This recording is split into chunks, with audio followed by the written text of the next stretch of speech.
bit. Welcome everybody to Wise Women Wednesday. We've got for Brava Women Networking, we've got the amazing Cassy Canterford from the florist behind Flowers for Jane, which is in the Greater Frankston region, where she's been sharing her passion for flowers for 8 years. With nearly 3 decades of experience in the industry, Cassy delivers flowers for gifts across the region and teaches floristry classes for those wanting to learn the craft. She knows all the insider tips and tricks for selecting, preparing, and caring for cut flowers. Join her live and discover how to make your flowers work harder for you, whether you're treating yourself or creating something special for your home. Over to you, Cassy. Hi, Dia, and hi, Brava ladies. Thank you so much for having me today. As you said, today I'm going to be making a floral centerpiece while I talk about getting the longest life out of your flowers and what to look for when you're buying flowers. When you make a floral centerpiece, I divide it up into 3 parts. I have foliage, my focal flowers, which I've got some beautiful Ecuadorian roses, and some filler flowers. So I've got some hydrangeas, some everlasting, and some other ones I'll go through in a second. So the trick to a really nice arrangement is the base, a foliage base. I love using a couple of different foliages. Now in this vase, I'll just pick it up, I've got some chicken wire, and that means you can thread your foliage through the chicken wire and it will hold it nicely.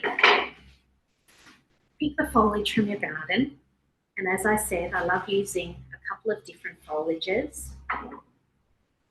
Always cut the flowers and foliages on an angle, and that means you've got a larger surface area for the water to be sucked off the stem. Also, strip all the foliage from the stem that goes into the water, and that means that the leaves won't go all yucky in the water. So I'm just making the base here. Another trick to making a nice table arrangement or round arrangement is always turn it, because you want to look at it from all sides. So I'm just turning it here. As I said before, I've used a couple of different foliages. I've got viburnum, pitostrum from the garden, and I'm going to add a third one in for a little bit of colour. I've got some cute Dusty Miller. As I said before, always clean the stems, because look at that stem. Clean them off. If you don't want to dirty your hands, use a cloth to clean them. And that means you won't damage the stems and strip them as well. So I'm going to add a couple of these bits in. So then I've got my nice base. Now when you're buying flowers at the market, when you pick them up out of your bucket, I want you to say, look at the water. Is it clean water? Is there slime on the stems? Do they smell yucky? If they do, they've probably been sitting there a few days. So don't buy them. You want to buy from fresh water, and also look at the stems and make sure they're not slimy. Now with these beautiful Ecuadorian roses, I'm going to strip the stems with my cloth, pop them in, cutting on an angle. I'm going to try and make this so you guys can see the focals. And I'm turning to make these open a little bit more. Oops. You can just spin them around and they open up nicely.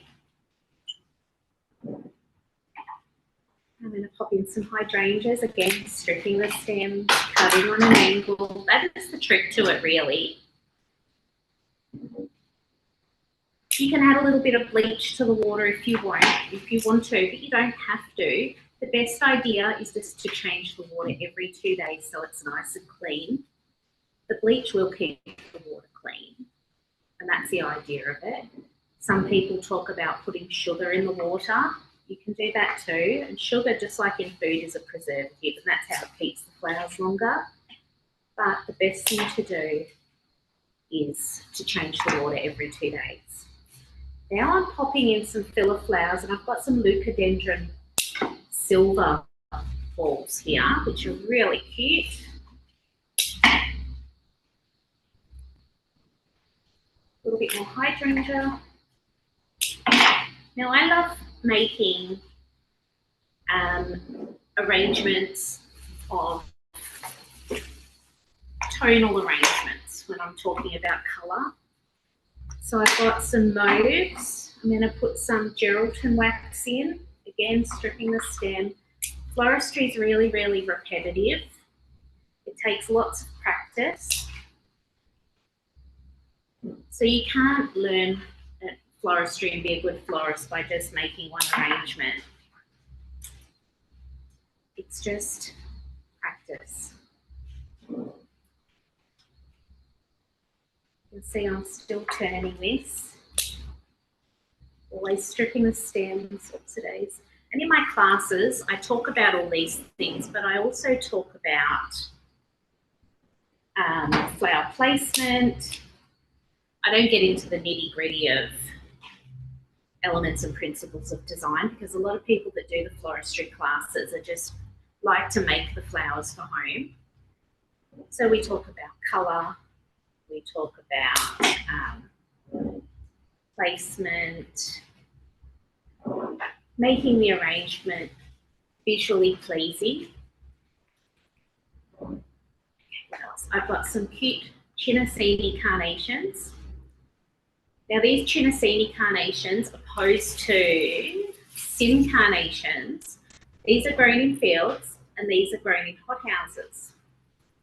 So Chinasinis are a little less perfect. They've got a few more blemishes on their leaves. Sometimes the little petals at the top are coming off. And that's why they're usually a little bit cheaper than other flowers. But it doesn't mean they're less beautiful. So I've stripped that off, cut it on a point. All these flowers are threading through the chicken wire in here. And the great thing about having a little bit of chicken wire at home, sort of curled into a ball, is that you can use it over and over again as your base to hold your flowers in the vase.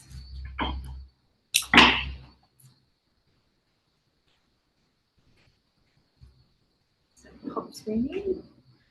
I might pop in now. These are really beautiful, everlasting flowers. They're a native flower. They dry beautifully, except they do have a lot of leaves on them that you have to pick off.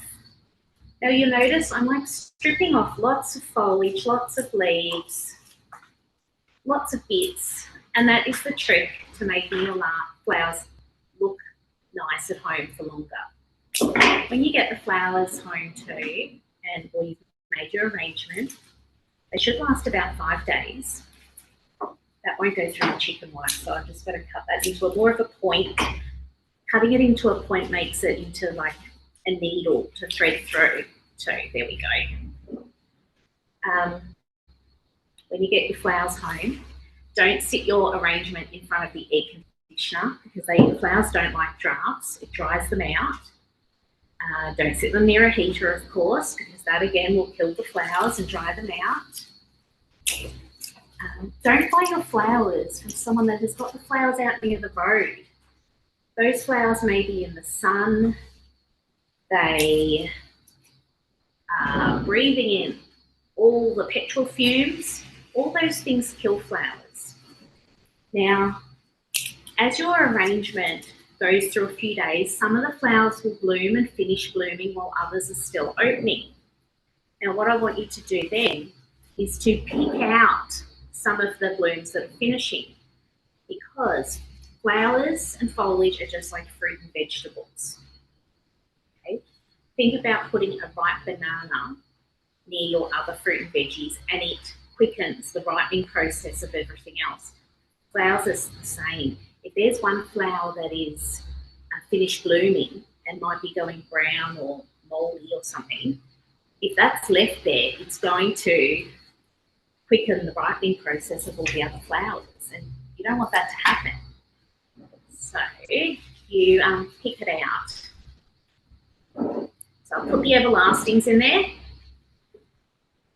Now this is for a pink tonal arrangement, but I'm going to pop in these white sim carnations. If they're really, really tightly closed, we just sort of fluff them out a little bit. And I'm going to pop these more up the top because I have the white hydrangeas down the bottom. Fluff this out. I'm still turning my arrangement around all the time. This is a round arrangement and I want it to be seen from all sides. From the top looking down, it's round. But you'll also notice the flowers are curved around like a posy, like a basketball shape, and come right down to the junction or the tip, the top of the vase.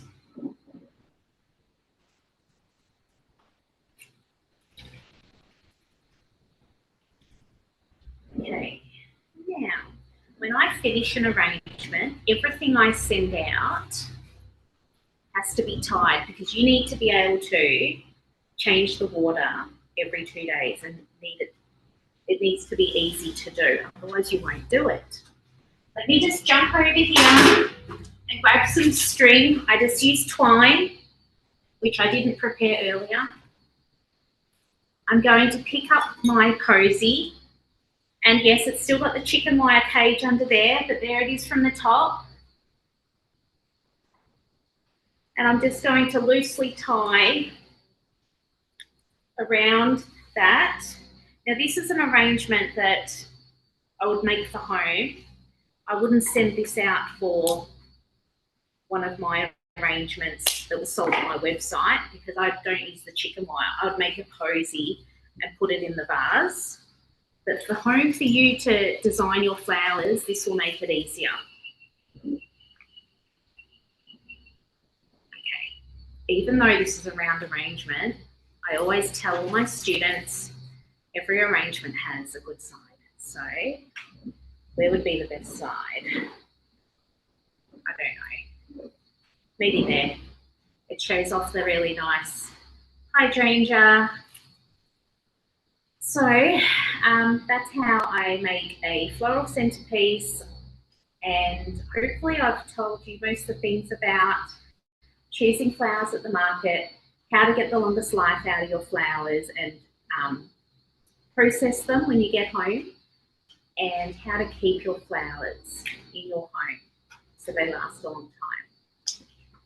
So I don't know how I'm going for time, Dia. That's but perfect. I know we've got question time. So does anyone have any questions? Oh, thank you, Cassie, because we'll take the questions offline. And if people want to visit you and your website, you've got national native flowers, and then you've got local Melbourne fresh flowers for the Melbourne people. So thank you again, and we'll look forward to blooming with you. Thanks.